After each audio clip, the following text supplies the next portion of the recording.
अस्सलाम my dear students, I hope you all are fine. सबसे पहले तो मैं आप लोगों का थैंक यू अदा करूंगी कि आप लोगों ने मेरी वीडियोस को इतना लाइक किया है, इतना सपोर्ट किया है मेरे चैनल को कि हम लोग 1K को टच कर चुके हैं। आप लोग ऐसे ही मेरी वीडियो को लाइक करते रहिएगा। मैं आप लोगों के लिए मैथ्स को ईजी करके लाती रहूँगी ताकि आपको मैथ्स करने में कोई मुश्किल पेश ना आए। तो चलिए हम अपनी एक्सरसाइज स्टार्ट करते हैं। आज हम लोग एक्सरसाइज 1.5 स्टार्ट करेंगे और इसका क्वेश्चन नंबर 1 सॉल्व करेंगे। ठीक है, इसके अंदर हमें कहा गया है find the determinants of the following matrices. अब डिटर्मिनेंट कैसे फाइंड आउट करते हैं ये मैं आपको समझाती हूँ। देखिए, जैसे कि हमारा ए मैट्रिक्स लिखा हुआ है, हम डिटर्मिनेंट जब फाइंड आउट करते हैं तो हम क्या करते हैं, इसको बार के अंदर लिख लेते हैं और ये जो मैट्रिक्स है ये हमारा बार की फॉर्म में कन्वर्ट हो जाता है इस तरीके से। ठीक है, अब हम क्या करेंगे, जो हमारी डायगोनल वैल्यूज हैं सबसे पहले हम उन्हें मल्टीप्लाई करेंगे और उसके बाद नॉन डायगोनल वैल्यूज को मल्टीप्लाई करेंगे। ठीक है, तो पहले हम क्या करते हैं कि इन तमाम वैल्यूज को इस बार के अंदर एज इट इज उतार लेते हैं। ये देखिए, ये हमने लिख लिया है। अब हम क्या करेंगे, अब हम इसका डिटर्मिनेंट फाइंड आउट करेंगे। क्या करेंगे, सबसे पहले जो हमारी डायगोनल वैल्यूज हैं उन्हें आपस में मल्टीप्लाई करेंगे। ठीक है, तो हम इस तरह करते हैं, हम करते हैं 1 into 0, दरमियान में इनका माइनस का साइन लगाएंगे और फिर जो हमारी नॉन डायगोनल वैल्यूज हैं उनको आपस में मल्टीप्लाई करेंगे, जो कि है 2 into 1। अब देखिए, जब हम ए डिटर्मिनेंट निकालेंगे, 0 को 1 से मल्टीप्लाई करेंगे तो 0 हो जाएगा और यहाँ हो जाएगा -2। तो हमारा ए डिटर्मिनेंट क्या निकला है, -2 निकला है। बस इतना सा आपने काम करना है और आपका डिटर्मिनेंट जो है वो फाइंड आउट हो जाएगा। ठीक है, अब हम इसके सेकंड पार्ट को देखते हैं जिसमें बी डिटर्मिनेंट दिया गया है। सबसे पहले हम क्या करेंगे, बी को इस फॉर्म में लिखेंगे बार के अंदर और इन वैल्यूज को भी हम बार के अंदर लिख लेते हैं जो हमारी एंट्रीज है एज इट इज। ठीक है, ये हमने लिख लिया है। अब हम क्या करेंगे, अब हम इसका डिटर्मिनेंट निकालेंगे। यूं करके सबसे पहले हम क्या करेंगे, हम जो हमारी डायगोनल वैल्यूज हैं उनको आपस में मल्टीप्लाई कर लेते हैं। ठीक है, दरमियान में माइनस का साइन लगाएंगे और फिर जो नॉन डायगोनल वैल्यूज हैं उनको आपस में सॉल्व कर लेंगे। तो हमारा बी डिटर्मिनेंट क्या निकला, देखिए -2 और -2 3 = 6। अब दोनों माइनस हैं, जब दोनों माइनस होंगे तो क्या होंगे, दोनों ऐड हो जाएंगे, तो साइन हमारा माइनस का लगेगा और हमारा आंसर 8 आ जाएगा। इसी तरीके से आप इसके जो अदर 2 पार्ट्स हैं आप उनको भी सॉल्व कर सकते हैं। ठीक है, अब आपको डिटर्मिनेंट पता चल गया है कि किस तरीके से फाइंड आउट करना है। अब अगली से जो इसकी क्वेश्चन नंबर 2 को अगर हम देखें तो उसके अंदर हमें क्या कहा गया है, देखिए उसके अंदर हमें कहा गया है find the following matrices which are singular और नॉन सिंगुलर। अब हमें कैसे पता चलेगा कि द मैट्रिक्स आर सिंगुलर और नॉन सिंगुलर, तो वो क्या होगा कि अगर हमारा डिटर्मिनेंट जो है वो नॉन ज़ीरो होगा। ठीक है, जैसे कि आप यहाँ पे देख रहे हैं ये -2 आया है, तो हम इसको कहेंगे कि determinant A is a non singular matrix. ठीक है, और इसी तरह बी जब हम देखेंगे तो ये भी हमारा नॉन सिंगुलर मैट्रिक्स है। जब हमारा जो मैट्रिक्स का आंसर है वो नॉन ज़ीरो आएगा, ठीक है, तो वो हमारा जो है वो नॉन सिंगुलर मैट्रिक्स कहलाएगा, और अगर ज़ीरो आएगा तो वो सिंगुलर मैट्रिक्स कहलाएगा। ठीक है, अब हमने ये चीज़ समझ ली है। अब हम इसके क्वेश्चन नंबर 2 को स्टार्ट करते हैं। तो चलिए अब हम इसका क्वेश्चन नंबर 2 सॉल्व करते हैं। इसके अंदर देखिए हमें कहा गया find find the following matrices are singular और नॉन सिंगुलर। अब हम कैसे देखेंगे, मैंने अभी आपको बताया। सबसे पहले हम इसका डिटर्मिनेंट निकालते हैं। ठीक है, बार में लिखा, इसको भी हमने सबसे पहले बार में लिख लिया। ठीक है, ये हमने बार में लिख लिया। अब हम इसका डिटर्मिनेंट निकालते हैं। सबसे पहले डायगोनल एंट्रीज को मल्टीप्लाई करेंगे, 3 मल्टीप्लाई विथ 4, देन माइनस का साइन लगा के नॉन डायगोनल वैल्यूज को मल्टीप्लाई करते हैं।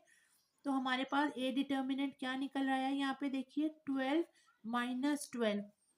अब ए डिटर्मिनेंट चूंकि हमारा जीरो निकला है, देन हम क्या कहेंगे कि it is a singular matrix. अगर हमारा मैट्रिक्स जो है वो जीरो निकलेगा तो हम कहेंगे कि it is a singular matrix.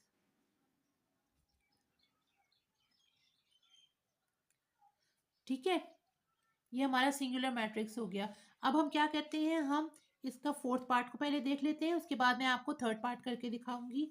तो देखिए, इसको हम डिटर्मिनेंट निकालते हैं। डी डिटर्मिनेंट को हम इसे बार में लिख लेते हैं, सेम साइन सेम वैल्यूज के साथ। ठीक है, अब हम इसे आगे लिखते हैं। हमने मल्टीप्लाई किया डायगोनल वैल्यूज को, तो हम सबसे पहले लिखेंगे 4 मल्टीप्लाई विथ 5, माइनस का साइन लगाया, दोनों के साथ माइनस का साइन है, हम एज इट इज लिख लेंगे। ठीक है, तो हमारे पास डी डिटर्मिनेंट क्या फाइंड आउट हुआ, देखिए ये 4 5 20, यहाँ माइनस का साइन लगाया, ये जब आपस में मल्टीप्लाई होंगे माइनस साइन तो ये पॉजिटिव हो जाएंगे। ठीक है, लेकिन बाहर माइनस का साइन है तो ये हम एज इट इज उतार लेंगे। तो देखिए ये भी हमारा डी मैट्रिक्स जो है वो किसके इक्वल आ गया, जीरो, डी डिटर्मिनेंट जो है वो जीरो के इक्वल आ गया। तो जब हमारा डिटर्मिनेंट जीरो हो तो हम क्या कहेंगे कि it is a singular matrix. ठीक हो गया, सिंगुलर मैट्रिक्स हो गया। अब इसके मैं आपको थर्ड पार्ट को करके दिखाती हूँ। देखिए थर्ड पार्ट को अगर हम देखें तो उसके अंदर हमें सी मैट्रिक्स दिया गया है। सबसे पहले हम क्या करते हैं, हम इस सी मैट्रिक्स को सॉल्व करते हैं। इसे हम डिटर्मिनेंट की फॉर्म में लिख लेते हैं इस तरीके से, इसको भी हम उतार लेते हैं ऐसे, और इसे बार में लिख लेते हैं। अब हम इसे सॉल्व करने लगे। देखिए अब हम इसे सॉल्व करेंगे तो सी डिटर्मिनेंट क्या निकलेगा, डायगोनल वैल्यूज को मल्टीप्लाई कर लेते हैं। 5 मल्टीप्लाई विद 7, माइनस साइन के साथ 3 मल्टीप्लाई विद -9। ठीक है, तो हमारा सी डिटर्मिनेंट क्या निकला, 5 7 35 और 3 9 27। ठीक है, ये माइनस है, माइनस और माइनस पॉजिटिव हो गया। ठीक है, तो ये हो गया 27। तो हमारा सी डिटर्मिनेंट क्या निकला, सी डिटर्मिनेंट हमारा निकला है 62। तो देखिए ये नॉन जीरो है तो हम इसे क्या कहेंगे कि it is a non singular matrix. बस आपने ये याद रखना है कि अगर हमारा जो डिटर्मिनेंट है वो नॉन जीरो हो तो वो नॉन सिंगुलर होता है। तो हम इसे लिखेंगे it is a non singular matrix.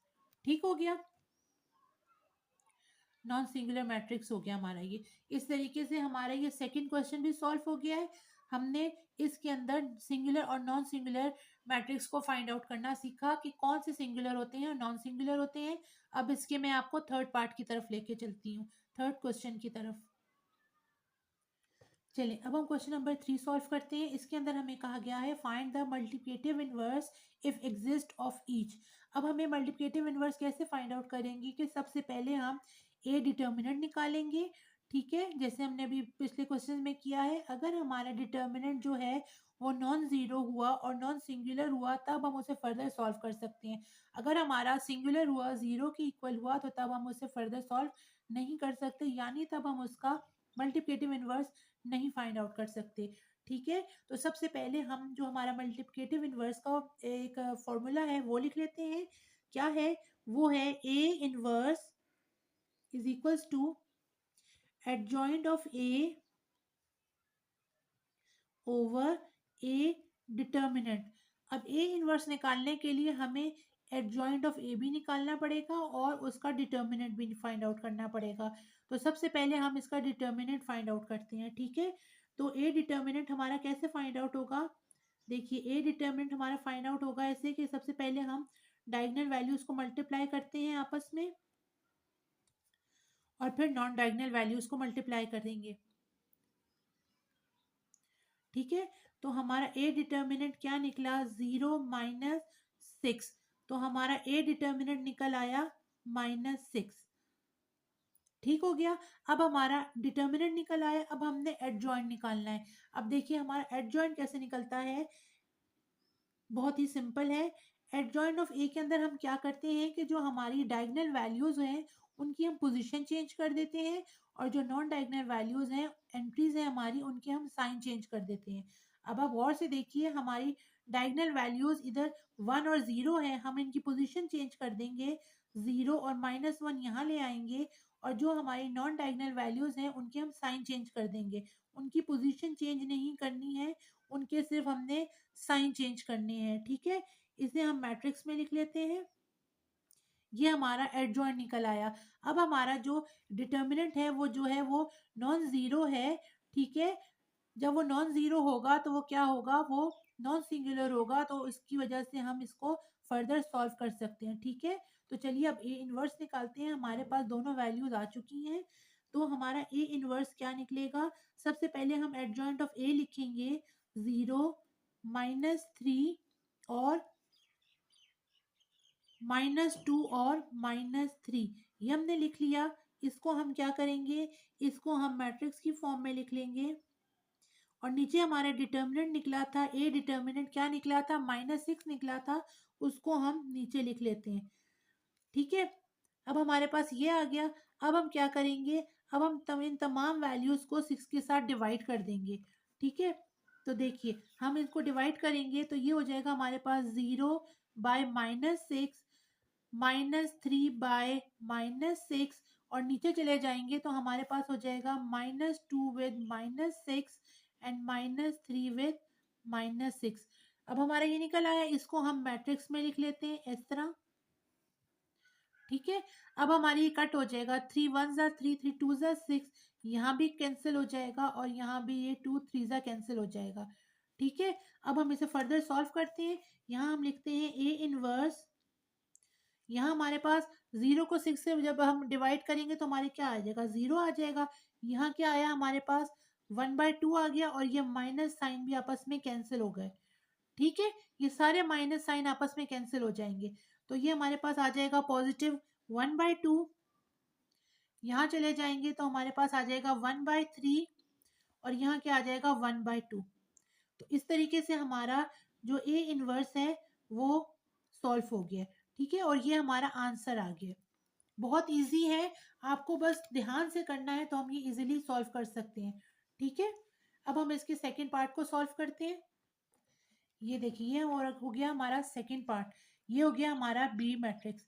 अब हम क्या करेंगे? सबसे पहले हम इसका फॉर्मूला लिख लेते हैं बी इनवर्स का। ठीक है, जो हमारा मल्टीप्लिकेटिव इनवर्स का फॉर्मूला है वो हमारा क्या है?